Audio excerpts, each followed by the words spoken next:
10 வருஷம் எம்எல்ஏ இருந்து கூட பார்த்தீங்கன்னா, ஒரு சில பேருக்கு வந்து நல்லது பண்ணியிருக்காரு. மத்தவங்க எல்லாமே வந்து இன்னும் நெறைய தீர்க்கப்படாத விஷயங்கள் நெறைய இருக்குது. கண்டிப்பா நான் போட மாட்டேன். 10 வருஷமா இருந்தாரு. இப்ப புதுசா வர சட்டமன்ற உறுப்பினருக்கு ஒரு வாய்ப்பு குடுத்து, அவங்களுக்கு குடுக்கணும்னு நாங்க நெனைக்கிறோம். பெரும்பாலுமே இந்த 27,000 வீடு இந்த ஹவுசிங் போர்டுல 27,000 வீட்ல எப்படி பார்த்தாலும் ஒரு 15,000 வீடு கம்மிலாவே இந்த குறைகள் இருக்குது. பார்த்தீங்கன்னா, ஒரு லைட்டு, ஒரு ஃபேனு, ஒரு டியூப் லைட் ஏரியா இடத்துலயே பார்த்தீங்கன்னா, இப்ப மாசத்துக்கு 4,000, 8,000, 10,000 ஒரு சில பேர் தான் 60,000, 70,000 ஈபில போய் கேட்டா ஒரே வார்த்தை கட்டி தான் ஆகணும். எங்க போய் சொல்லுன்றாங்க. இது எத்தனை முறை இந்த எம்எல்ஏ வந்து 10 வருஷமா இருக்காரு. அவர்கிட்ட எத்தனை முறை முறையிடும். இது வந்து பதில் இல்லை. அல்ல மக்களோட மக்களா இருப்பாரு. இன்னொன்னு என்னன்னா, மக்களுக்கு எந்த பிரச்சனைனாலும் உடனே வாட்ஸ்அப் காலில் ஃபோட்டோ போடுன்னு சொல்லுவாரு. ஃபோட்டோ போட்ட ஒரு 10 நிமிஷம் அந்த பிரச்சனையை உடனே எந்த பிரச்சனைனாலும் தீர்த்து தந்துக்கிறாரு. கண்டிப்பா அவருக்கு தான் போடுவேன். போட மாட்டேன், இந்த வாட்டி போட மாட்டேன். மழை காலத்துல தண்ணி நிக்கிறது தான் இங்க பிரச்சனையே. எங்க எப்போ வீட்டுக்குள்ள வெள்ளம் ஒரு மழை வந்தாலே பயந்துட்டு இருக்கிற மாதிரி தான் இங்க பிரச்சனை இருக்கு. வீட்டுக்குள்ள தண்ணி வந்துருமோ, இங்க இருந்து காலி பண்ணிட்டு போற மாதிரி இருக்குமோ அப்படின்ற மாதிரி பிரச்சனை இருக்கு. அந்த பிரச்சனை எங்களுக்கு சரியானா நல்லா இருக்கும். என்னுடைய வாக்கு இந்த தடவை செங்கல்பட்டு தொகுதியிலேயே இந்நாள் எம்எல்ஏ திருமதி வரலட்சுமி மதுசூதன் அவர்கள் தான். ஏன்னா அவங்களுடைய செயல்பாடுகள் மிக சிறப்பாகவே இருக்கு. அணுகுக்கு எளியவங்க, எப்போ போனாலும் அவங்கள ஈஸியா பார்க்கலாம், பேசுறதோட இல்லாம அந்த கோரிக்கைகள் உடனே நிறைவேற்றுறாங்க. எஸ்டி கோயில் அங்க வந்து எப்போ பார்த்தாலும் காலைல சரி சாயங்காலம் சரி வேலைக்கு போகிறது ரொம்ப கஷ்டம். ஏன்னா வந்து ஒரு ஓவர் பிரிட்ஜ் இல்லாம இருந்துச்சு. நீண்ட நாள் கோரிக்கையா வந்து அந்த கோரிக்கையை வந்து ஏற்று நிறைவேற்றி இவங்களுடைய ஆட்சியில தான் இவங்களுடைய பீரியட்ல வந்து ஒரு சில மாதங்களுக்கு முன்னாடி அந்த எஸ்பி கோயில்ல பிரிட்ஜ் ஓப்பன் பண்ணி விட்டாங்க. அதனால அங்கே டிராஃபிக் கம்மியா இருக்கு. வேலைக்கு போறவங்க அந்த அவசரம் இல்லாம பதட்டம் இல்லாம போயிட்டு வர்றதுக்கு ரொம்ப ஈஸியா இருக்கு. இது மாதிரி பல்வேறு நலத்திட்டங்கள் சொல்லிட்டே போகலாம். கடந்த ஆட்சியோட இவங்க வந்து ரொம்ப சிறப்பாகவே செயல்படுறாங்க. அதனால என்னுடைய ஓட்டு வந்து திருமதி வரலட்சுமி மதுசூதன் எம்எல்ஏ அவர்களுக்கு தான். எலெக்ஷனுக்கு முன்னாடி கொடுக்குற வாக்குறுதிகள்லாம் வந்து ஜெயிச்சுட்டு வந்த உடனே நடைமுறைப்படுத்தணும். அது இன்ற அளவும் இறுதிக்கட்ட சூழ்நிலையில தான் அவங்க வந்து கையெடுக்கிறாங்க.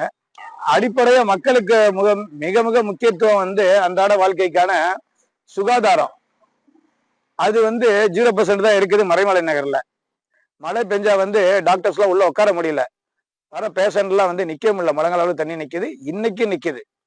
ஆமா, அதாவது மறைமலை சுற்றியுள்ள பகுதியில இந்த நாய்களுடைய எண்ணிக்கை வந்து அதிகமாயிடுச்சு. மறைமலை நகர்ல நாய்கள் எண்ணிக்கை குறைவுதான், ஆனா சுகாதாரமான உள்ள நாய்கள் தான் அதிகம். இவங்களே வந்து இதோட என்ன மோசமா தான் இருக்கும். செய்யூர் தொகுதி என்பது பார்த்தீங்கன்னா மிகவும் அதிகமான கிராம மக்கள் வசிக்கின்ற பகுதி. அந்த செய்யூர் தொகுதியில் பார்த்தீங்கன்னா 150 மேற்பட்ட கிராமங்கள் நிறைய இருக்கிறாங்க. ஈசிஆரை ஒட்டி வந்து பார்த்தீங்கன்னா இடக்கநாடு பேரூராட்சியும் அதில் இருக்குது. ஈசிஆர் சாலையிலும் சரி பெரும்பாலும் பகுதியிலும் பார்த்தீங்கன்னா அடிக்கடி விபத்து என்பது நடைபெறுகிறது. விபத்து ஏற்பட்டால் மதுராந்தகத்துக்கும் செங்கல்பட்டுக்கு போகின்ற சூழ்நிலை ஏற்படுது. இதனால் உயிரிழப்பு வந்து அதிகமாக இருக்குது.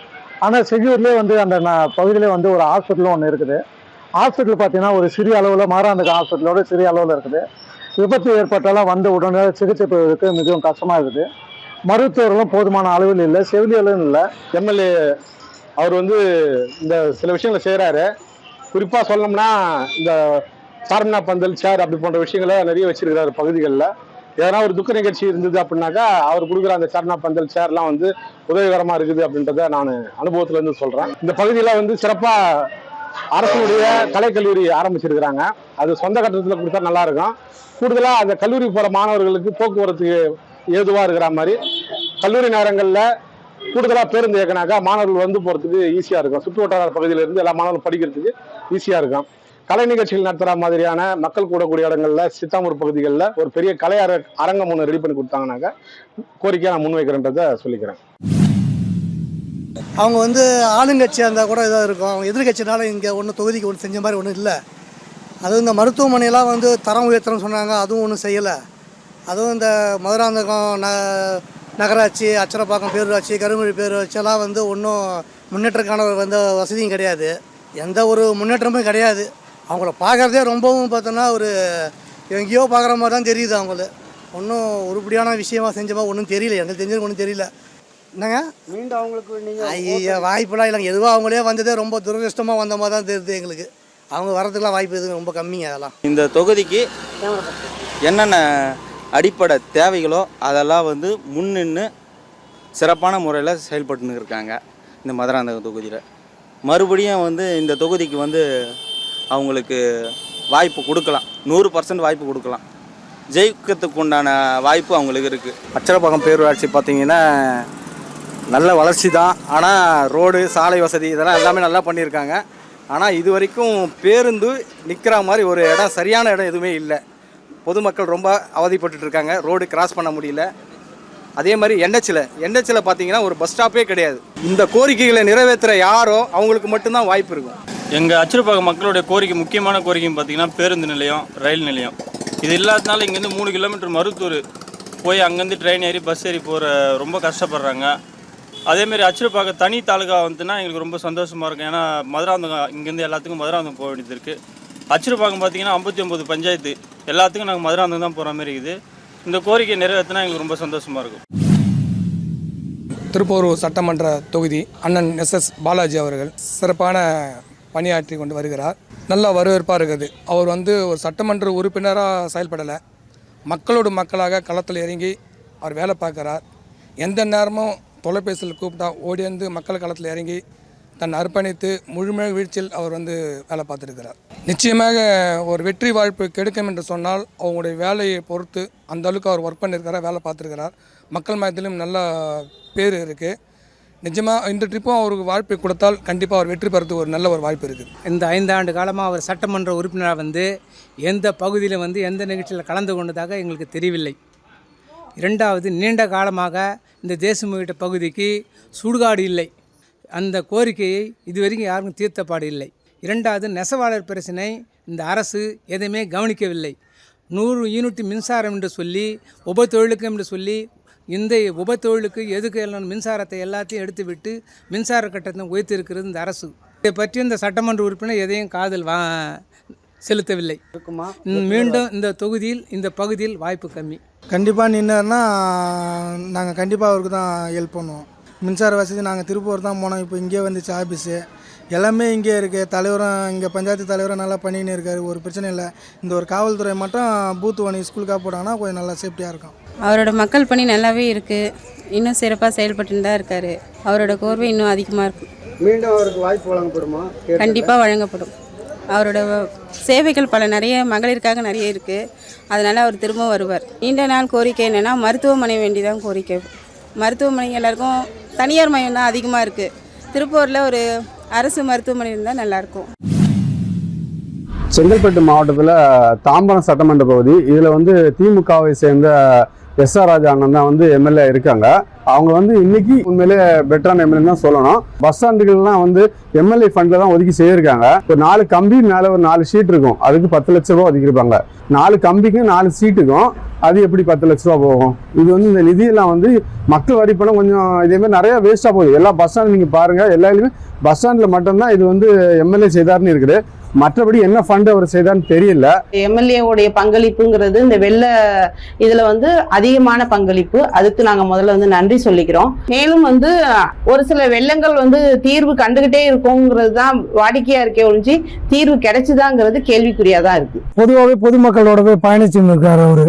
பொதுமக்கள் குறைய நாங்கள் சொல்லும் போது அதுக்கான அதிகாரிகளை, சம்மந்தப்பட்ட அதிகாரிகளை அணுகி அவங்க செய்கிறாங்களா இல்லையான்றது அவரும் பார்ப்பாரு, எங்களையும் தொடர்பு கொள்வார். அது மாதிரி எந்த ஒரு வளர்ச்சி பண்ணியாலும் அவரோட போய் சொல்லி எங்களுக்கு இது கிடைக்கல, இது கிடைக்காம இருக்குன்னு சொன்னால் அடுத்த நிமிஷமே சம்மந்தப்பட்ட துறையை அணுகி இதை செஞ்சு கொடுங்க, இவங்க வந்திருக்காங்க அப்படின்னு சொல்லுவார். அதன் அடிப்படையில் மீண்டும் மீண்டும் அவர் எம்எல்ஏ வந்தால் நாங்கள் சந்தோஷமாக இருப்போம். ஆனால் அவர் செய்யக்கூடிய விஷயங்கள் எதுவுமே வேணாக்கா மக்களுக்கு கொஞ்சம் ஆதரவான விஷயங்கள் எதுவுமே இல்லை. எல்லாமே குறை இல்லை, குறைகள் கொஞ்சம் அதிகமாக இருக்குது. நிறைய இருக்குது, 1-2 விஷயங்கள் இருக்குது. ஆனால் அது ஒரு சாராருக்கு மட்டுமே இருக்குது. எல்லா மக்களுக்காகவும் இல்லை, கஷ்டப்படுற மக்களுக்காக வேண்டியோ, நடுத்தர மக்களுக்காக வேண்டியோ அந்த மாதிரி எதுவுமே இல்லை. மார்க்கெட் பகுதியில் பொதுவாக நீங்கள் எடுத்துக்கிட்டா அவர் ஓட்டு வாங்குறதுக்கு மட்டும்தான் வந்தார். அதுக்கப்புறம் இதுவரை ஒரு வாட்டி கூட வரல. திரும்ப என்னன்னா ஓட்டு போடுறது கஷ்டம்.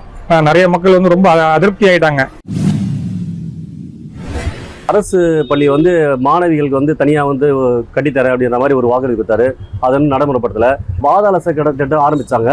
அந்த திட்டம் பார்த்தீங்கன்னா நல்ல திட்டம் தான், எதிர்காலத்துக்கு தேவையான திட்டம் தான். ஆனால் எப்படி செய்யணும், முறைப்படி செய்யணும், பப்ளிக்கு சேதாரம் இல்லாமல் பொதுமக்களுக்கு பாதுகாப்பான ஒரு வசதியோடு செய்யணும்.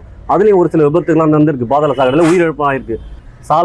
சாலைகள் சீரமைப்பு, பொது கட்டமைப்பு வசதியெல்லாம் கொஞ்சம் கேள்விக்குறியாக. மாநகராட்சிக்கு தேவையான கட்டமைப்பு ரொம்ப ரொம்ப கம்மியாக இருக்குது. அதை முன்னெடுத்தால் வந்து ஓட்டு போடலாமான்றது யோசனை பண்ணி தான் செய்யணும் சார்.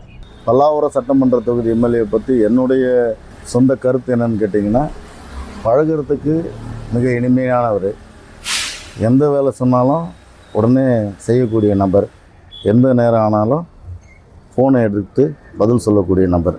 இங்கே வந்து தேவைகள் பார்த்திங்கன்னா வருஷம் வருஷம் மழை வரும்போதெல்லாம் இந்த ஏரியா முத்தம்ம நகர் பம்மல் இந்த ஏரியா ரொம்ப கொடூரமாக இருக்குது. தண்ணி நிற்கிறதுலேருந்து பள்ளமேட்டிலேருந்து எல்லாமே குண்டும் குழியுமாக இருக்குது. அதை உடனே சரி பண்ணணும்.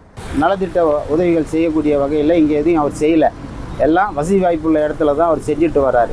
இங்கே வந்து கால்வாய் நாறுது, குடிநீர் பிரச்சனை இருக்குது, சாலை வசதி எல்லாமே மோசமாக இருக்குது.